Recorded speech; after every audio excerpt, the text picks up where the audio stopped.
And welcome back. You know, just before Christmas, a big event was held at the fairgrounds in Lebanon, Tennessee, as USDA Secretary Sonny Perdue and EPA Administrator Andrew Wheeler were there to share some good news to hundreds of farmers gathered on the proposal to rewrite the waters of the U.S. rule. You know, as farmers, we're accustomed to dealing with many uncertainties. Uncertainties of the weather, the volatility of market prices. But this morning, thank the good Lord, we're going to get some certainty and some common sense approach from Washington, D.C. that should give us some security and vision for the future as it relates to waters of the U.S. What's happening here today is a great example of what's happening from the federal government side, from our president's administration, in finding what works for agriculture and what works to protect our environment at the same time. I do want to say a heartfelt welcome to Secretary Perdue and Administrator Wheeler. It is so wonderful to have them here. And the administrator and I were at the White House last week and had the opportunity to visit a moment, and it gave me the opportunity to express to him my appreciation for their willingness to get rules and regulations off the books. As a farmer, we all know that every day we face uncertainty and risk, and that's just part of being a farmer. But it is an added burden when government imposes risks and uncertainty that we can't really quantify. And so I want to applaud these leaders for the work that they've been doing in helping to reduce certainty and understanding to what farmers should expect every day as they go about trying to earn a living and feed a hungry world. About 5 years ago, there was the waters of the U.S. rule turned loose from Washington, D.C., from the previous administration, that was the largest land grab in the history of our government. It took away your private property rights to be able to do what you want to do with your land, and you're the men and women that grew up on it for generations that really know how to take care of it and how to make it the most productive land in the world. Took those rights away from us.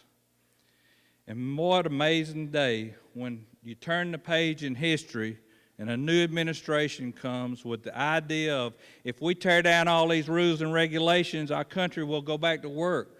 Our farmers will become more productive and we'll regenerate rural America. And that's where we're at today. You hear that old motto of promises made, promises kept. This is one of them. This is one of them. We're so proud to be part of it. See, 5 years ago, we started a campaign called Ditch the Rule at American Farm Bureau. If you're a Farm Bureau member, you heard about that Ditch the Rule campaign because it spread all over this country, and there were signs in everybody's yard saying, ditch this water rule that takes our private property rights away. Today, we're ditching that rule. I'm happy to be here with Administrator Andrew Wheeler of the EPA, as well as Assistant Secretary Ryan Fisher of the Corps of Engineers. Why is that? These are, you know, USDA has a lot to do with agriculture in America, but these other two agencies have also a lot to do. And you well know that as producers, and you know how integral all of us are to that. I am so delighted to be able to tell you, under President Trump's administration, he's insisted that we have an interagency cooperation.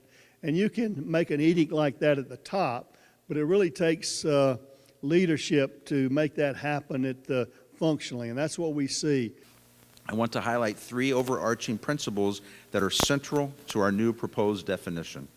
First, that property owners should be able to stand on their property and be able to tell if a water is a federal or state without having to hire outside professionals.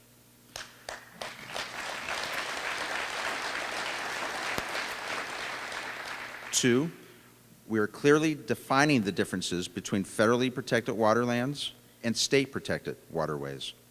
And three, that we are providing the certainty to the American public needs and in a manner that will be upheld by the courts. That's why we closely followed the language of the Clean Water Act and the relevant Supreme Court decisions. We want a regulation that the courts will uphold and that will be the law of the land for years to come. Good thing about it is Administrator Wheeler, acting administrator of EPA, along with R.D. James and the Corps of Engineers and their teams have worked very diligently to make a very legally defensible rule here. They've defined everything. They've been very clear to make clarity and objectivity the rule of the day, not subjectivity. People are more compliant. Farmers are rule followers. It's kind of the law of the agricultural work, is that you got to do things in order. And if they know the law and know the rules, they're going to follow the rules. And that's what this rule does.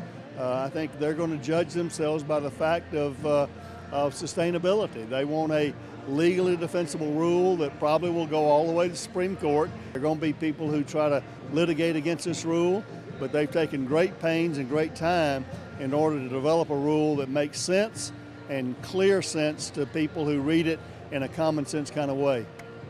President Trump called me and asked me to take on the role of the acting administrator. He said to continue to clean up the air, continue to clean up the water, and continue to deregulate to create more jobs. What we're doing with this proposal is following the law. We're following what the Clean Water Act tells us to do and what the Supreme Court has told us to do, and we're crafting the definition of what are waters of the U.S., and that's in comparison to what are state waters. So we're trying to provide that clear definition so that everybody can understand for themselves what is in and what is out. And really important for farmers to make comments on the new Clean Water Rule to the EPA, and you can find out how and much more information at fb.org. Farm Bureau leaders need to make their voices heard. And we're glad you've tuned in to our program and hope you'll make this a regular stop each week for Farm Bureau's Voices of Agriculture right here on RFD TV, Rural America's most important network.